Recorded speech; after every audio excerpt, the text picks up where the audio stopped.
Good morning नहीं good evening, क्योंकि evening में ही पोस्ट हो जाएगा ये वीडियो।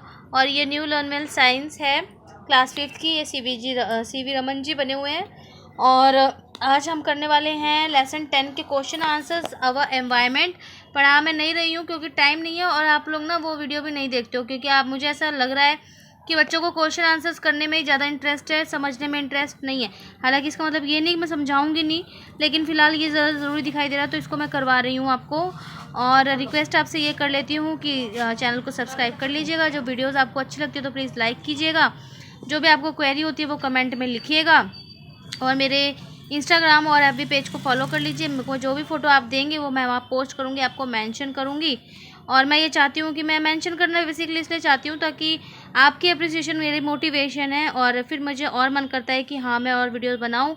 तो काफ़ी बच्चे हैं जो अब कमेंट करते हैं। हिमांशु है और सोनम है और भाविका है और राहुल सूर्यवंशी एक बच्चे हैं। बहुत सारे बच्चे मतलब इस तरीके से जुड़ते जा रहे हैं, तो मुझे बहुत खुशी हो रही है। तो चलिए चैप्टर में आगे बढ़ते हैं। और पूछा गया है what does the term ecosystem mean. तो इसका आंसर आपका दिया हुआ है, देखिए यहाँ पे पेज नंबर है आपका 115, और यहाँ पे लिखा हुआ है all the interacting organism in an area together with the non living constituents of the environment from form an ecosystem. ठीक है, इसके बाद आपका क्वेश्चन नंबर 2 में पूछा गया है कि ग्रीन हाउस गैसेज के नाम बताइए। तो आप लिखेंगे the major green house gases are carbon dioxide, methane, nitrous oxide and CFSCs, chlorofluorocarbons. ठीक है, इसके बाद आपसे पूछा गया है कि क्या पूछा गया है, जरा एक बार देख लूँ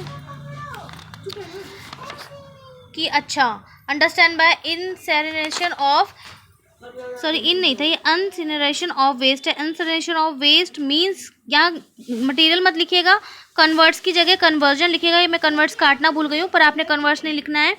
देखिए means conversion of waste into ash, flue gas and heat. ठीक है, आफ्टर दैट आपसे पूछा गया है क्वेश्चन नंबर 4 में give examples of waste that can be recycled. तो देखिए यहाँ पे रिसाइकलिंग वाला जो पोर्शन था वहाँ पे मैंने देखा था आपको सिर्फ नेम लिखने हैं ना, तो आप ऐसे लिख देंगे। नंबर 1 पे लिखेंगे plastic material, number 2 newspaper, number 3 bottles, ठीक है, नंबर 4 एल्युमिनियम कैंस। ठीक है, बस इतना ही। इसके बाद आपसे शॉर्ट के क्वेश्चन नंबर 5 में पूछा गया है कि ग्लोबल वार्मिंग क्या है। तो आप लिखेंगे global warming is the rise in average temperature of the earth due to increase of green house gases in the atmosphere. ठीक है, now let's move to the long questions. And long question का आपका number 1 में पूछा गया है how landfills are important waste, इस तरीके से। तो एक सेकेंड में यहाँ देख लूँ जरा, नहीं इसमें ऐसा कुछ नहीं दिया हुआ है। चलिए लैंडफिल वाले पे ही चलते हैं। यहाँ पे देखिए ये रहा, ये लिख लेंगे आप। पेज नंबर है 116 116। A landfill is a site for disposal of waste material by burial and is the oldest form of waste treatment. ठीक है, इसके बाद आपका लॉन्ग का 2 मैंने यहीं कहीं लगाया था। एक सेकंड रुक जाइए, ये रहा। The green house effect is a phenomenon that occurs naturally and is responsible for the heating of earth surface and atmosphere. उसके बाद आपका लॉन्ग का 3rd है, उसमें पूछा गया है क्या, पीछे हटो, उसमें पूछा गया है कि क्या था, ये रहा। What is the 3R strategy. मैं हमेशा बोलती हूँ कि अपने खर्चे को हमें कम करना है और रीयूज़ करना है, और रिसाइकल वही चीज़ है 3R। तो आप लिखेंगे the 3R strategy is reduce, reuse, recycle. इसके बाद तीनों पॉइंट्स को आपको थोड़ा सा एक्सप्लेन करना है because this is a long question. तो यहाँ पे देखिए रिड्यूस पॉइंट नंबर 1 डाल के लिखेंगे। Reduce means generating less waste by decreasing use of, यहाँ से लेकर यहाँ तक। ठीक है, फॉर एग्जाम्पल लिखना चाहे तो लिख दीजिए कि बहुत अच्छा रहेगा। Use carry bag made of jute instead of polythene bags. इसके बाद रीयूज़ में रीयूज़ इज़ अ मेथड, और पॉइंट जरूर डाल दीजिएगा, point number 1 point number 2। Reuse is the method where we use products from the same और different purpose until they are completely burn out. For example ये देखिए बहुत ही अच्छी बात यहाँ पे बताई गई है कि हमें अपने कपड़े, अपने बुक्स, फर्नीचर वगैरह शेयर करके यूज़ करने चाहिए। हर बार ये नहीं पैसे के दिखावे में पड़ना चाहिए कि मैं तो नया ही ले आऊँगा।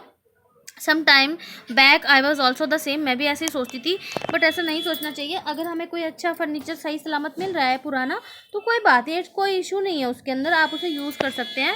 बस भगवान जी का नाम लेके और उसको अपने घर में रखिए और यूज़ कीजिए। कोई क्लोज है, आप अपने क्लोज दूसरों के साथ शेयर कर सकते हैं, दूसरों के क्लोज आप शेयर कर सकते हैं, बुक्स आप दूसरों की पढ़ सकते हैं, क्योंकि ये सब नया नया इसलिए बनाया जाता है ताकि मार्केट चलती रहे, लेकिन अब हमें अपने अर्थ के बारे में सोचना है, ठीक है ना। तो इस तरीके से। और तीसरा पॉइंट आपका आएगा रिसाइकल। रिसाइकल में फिर आप यहाँ से लिखेंगे recycle is another way to reduce waste, it also saves money and energy, ठीक है। यहाँ पे फुल स्टॉप करके आप यहाँ से लिखना it is the conversion of used and discarded material into new and useful products, ठीक है। ये जो मैंने लाइन कटवा दी है, अगर आप चाहो रिक्वायर्ड टू मैन्युफैक्चर न्यू, ये भी लिख सकते हो, लेकिन ये मतलब यहाँ पे इसका खास कोई वो नहीं है, तो मैंने कटवा दी है, ठीक है। एनर्जी तक लिखने के बाद आप इट इज़ द से लिख सकते हो। और answer number 3 is complete. Now let's move to the answer number 4। उसमें पूछा है कॉजेज ऑफ ग्लोबल वार्मिंग। तो पॉइंट नंबर 1 पहले आप लिखना, हेडिंग डालना कॉजेज ऑफ ग्लोबल वार्मिंग, ठीक है। पॉइंट नंबर 1 लिखना burning of fuel release is carbon dioxide, bracket में लिखना अ गैस हाउस, ये लिख दो तो ठीक है, नहीं लिखो तो कोई बात नहीं, डाइऑक्साइड इनटू द एटमॉस्फेयर, ठीक है। इसके बाद सेकंड है हमारे एयर कंडीशनर और रेफ्रिजरेटर्स बहुत ज़्यादा रिलीज़ करते हैं ग्रीन हाउस गैसेस को, ठीक है। और इसके बाद तीसरा है due to cutting down of trees less carbon dioxide is absorbed, ठीक है। यहाँ तक फुल स्टॉप। अब let's move to the question number 5, last question, और उसका आंसर कहीं आगे है शायद से।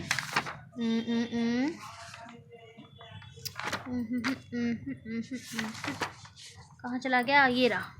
How is biogas produce. तो आप लिखेंगे biogas is produced from kitchen waste like fruits and vegetable peel, sewage and other waste like animal डंग।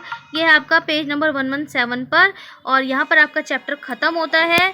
और होपफुली कि आपको समझ में आ गया होगा कि कैसे क्वेश्चन आंसर्स करने हैं।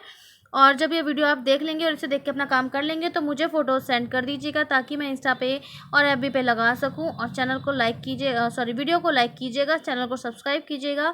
टिल देन टेक केयर बच्चों, God bless you, keep studying, keep loving, and thank you so much for your support.